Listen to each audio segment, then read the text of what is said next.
Good morning, everyone.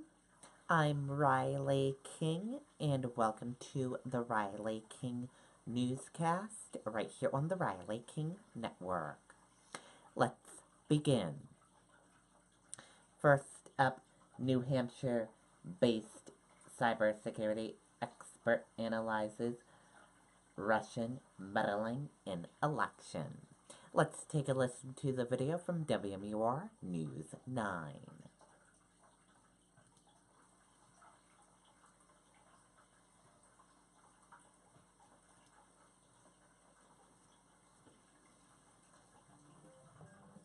What, these both support the immune system? Too many choices? Well, along with digestive health, Florastor provides an extra layer of immune support. Really? Unlike many other probiotics, Florastor stimulates the production of IgA. IgA? Oh, IgA is a protein that promotes health and defense against infection. All right. I'll try it. Woo! See you later, ladies. Let's go. Be biotic with Florastor. He estimates that the total operation cost of the Russians' alleged meddling was more than $1 million. All the advertising that they're accused of doing, roughly $100,000. He's been tracking their movements since 2014, following the annexation of Crimea. He says hacker groups were trying to influence the Ukrainian military and political process. Then he says the Russians, indicted Friday by U.S. prosecutors, turned their attention to America's 2016 presidential election. They were pretending to be Americans. We sat down with an analyst at WAPAC Labs, a new Boston cybersecurity company. He's asked us to protect his identity so that he doesn't become a target of the hackers he's been following. They bought social security numbers of real American citizens. They created fake PayPal accounts pretending to be Americans. WAPAC uses the information he's collected to protect its clients. Our clients also need to know, because when something like this happens, often financial sanctions happens. Experts say Russia was successful in promoting fake news. We don't verify the source because we don't think about that. Everything is moving so quickly. It's an easy access point for people to come in and make you believe things that otherwise you probably wouldn't. While prosecutors say much of the bogus accounts were aimed at helping Donald Trump, there was plenty of anti-Trump posts. It's likely that one of their main objectives is to make people here fighting with each other. Now, meantime, Facebook is doubling its security staff to 20,000 workers and is working with the FBI to stop any election interference. Live in the studio, Mike Cronin, WMUR News 9. Okay, and there you go on that video and that report.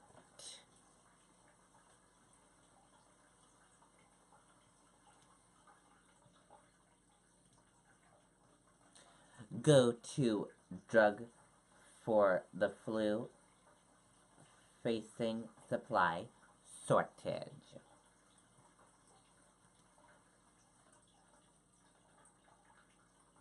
Let's take a listen to the video from WCVB Boston.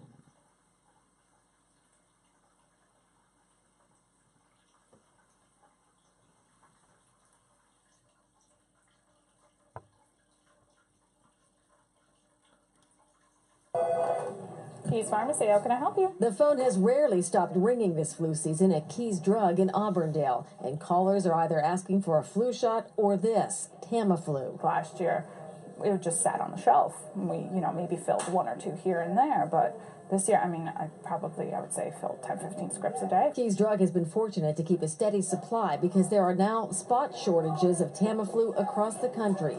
Even harder to find the more affordable generic version and liquid Tamiflu. That's mostly, for very young children or, people that can't swallow capsules. Compounding pharmacies are also reporting a shortage of ingredients to make the generic form of the antiviral drug. All of this comes as the CDC and state officials here report another increase in cases. Flu and pneumonia are now killing nearly 4,000 Americans each week. This week, we're also unfortunately seeing 22 deaths in children. Children like 6-year-old Delilah Lovelace of Haverhill. She was a first grader at the Golden Hill School and earlier this week became the first pediatric flu death here in Massachusetts.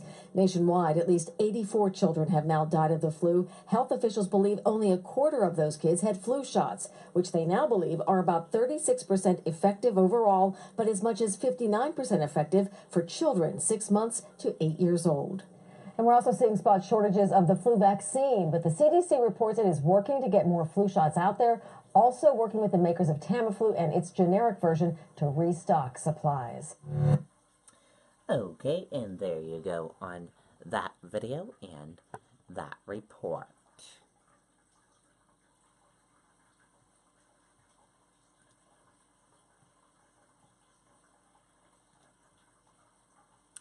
Former Biddeford High School coach faces sex charges.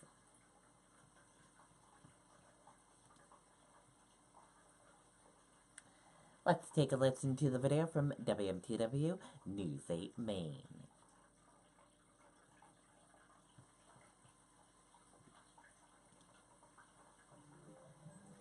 What, these both support the immune system? Too many choices?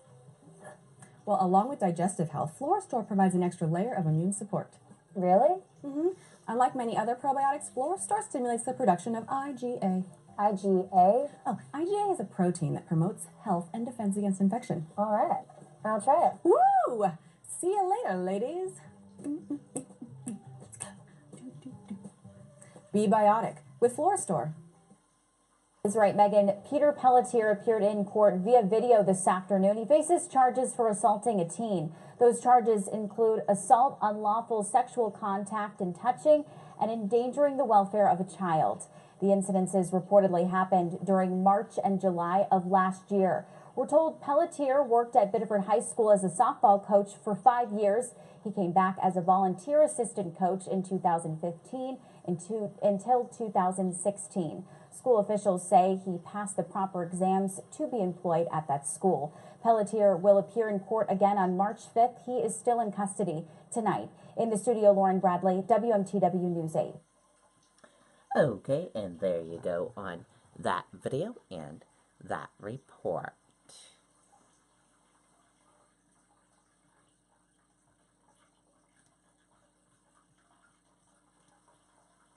"13 Russian nationalists indicted on charges related to meddling in U.S. election." Let's take a listen to the video from ABC News.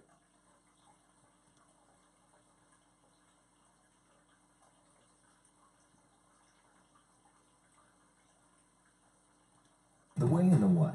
They come from the where. Which do you prefer? Cold toes or wet hair? And if you and I, we could only choose one, it would not be the same. It would be close by a time. Like the turn that you made or his favorite band's name. We are what we choose, and it's never the same. When you play outside, no matter the weather, what sets you apart is what brings us together. Visit jpeakresort.com/deals to get $200 of vacation extras. The major indictment unfolding today in the Russia investigation, 13 Russian nationals and 3 Russian companies accused of a massive effort to meddle in the election, and not just from afar, but they say the Russians were right here in the U.S. too. The indictment signed by Special Counsel Robert Mueller claiming Russian agents were posing as Americans. Their aim to help Donald Trump's campaign and damage Hillary Clinton's. And tonight, what we've learned right here, the rallies, the campaign events planned by Russians in this country, attended by American voters. Here's ABC's Chief Justice correspondent Pierre Thomas now. Tonight, the stunning allegations inside Robert Mueller's indictment that the Russians were not only meddling in the 2016 election from afar, at least once they were right inside the U.S. Among the 13 Russians indicted today, Yevgeny Prigozhin, a Russian oligarch with ties so close to the Kremlin, he's known as Putin's chef. The Russian Operation Expansive. It employed hundreds of people in its online operations with an annual budget of millions of dollars. The Russians allegedly sent operatives to America, traveling throughout 9 states. In order to hide the Russian origins of their activities, the defendants allegedly purchased space on computer servers located here in the United States in order to set up a virtual private network. And that's not all. The Russians allegedly set up campaign-style rallies inside the U.S. in battleground states like North Carolina and Virginia. According to the indictment, this rally, titled Florida Goes Trump, less than 3 months before the election, was actually organized by the Russians. The Russians also recruited and paid real Americans to engage in political activities. American voters had no idea the Russians were behind them, as they joined what they thought were real political groups. Groups with names like Secured Borders. The Russian imposters were also connecting with what's described as unwitting individuals associated with the Trump campaign and other political activists. The defendants allegedly conducted what they called information warfare against the United States, with the stated goal of spreading distrust towards the candidates and the political system in general. The question now, will President Trump still call the Mueller investigation a witch hunt? As recently as July, saying this about the Russians, that it could be someone else.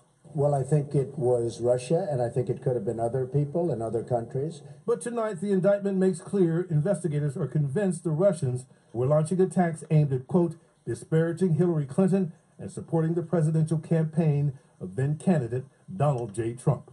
ABC News' Dan Harris in St. Petersburg, where some of the Russians, part of Internet Research Agency, were writing their material to get Americans riled up. Our team obtaining a hidden camera look inside the operation. Okay, easy. They kicked Dan out, but tonight Mueller's indictment indicates their work was already done. Pierre Thomas with us tonight. That was a telling moment when they did not want Dan Harris or our cameras there. And there was one other major headline that broke today. An American who pleaded guilty, Pierre, and who is now cooperating with the special counsel. What have you learned? That's right, David. Mueller announced the guilty plea of American citizen Richard Pinedo from Southern California, who admitted to committing fraud by helping the Russians set up fake American identities, David. Pierre, thank you. Okay, and there you go on that video and that report. And that does it for the Riley King Newscast right here on the Riley King Network. I hope you all have a great rest of your Saturday, and I'll see you back here later on today. Goodbye, everyone.